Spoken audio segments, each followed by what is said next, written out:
When a winter storm hits, driving conditions can change rapidly. Putting together a vehicle emergency kit will help you and your passengers stay safe and comfortable if you get stranded on the road due to an accident, breakdown, or road closure, or if you get stuck in a traffic jam on a 400 series roadway. Start your emergency kit with a full tank of fuel and a charged cell phone.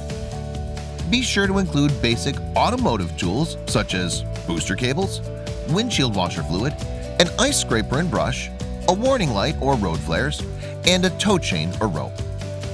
Supplies to help you stay warm like blankets, warm clothing, gloves and footwear, and a candle in a deep can with matches. Tools to deal with slippery conditions, a small shovel, and sand, salt, or kitty litter for traction. And personal care items like water and non-perishable food, a first aid kit with seatbelt cutter, a phone charger, a flashlight and batteries, and bathroom tissue and other personal care items. In an emergency, it could be a while before help arrives. Make sure your vehicle emergency kit is easily accessible from inside your car. For more information, visit oxford72hours.ca.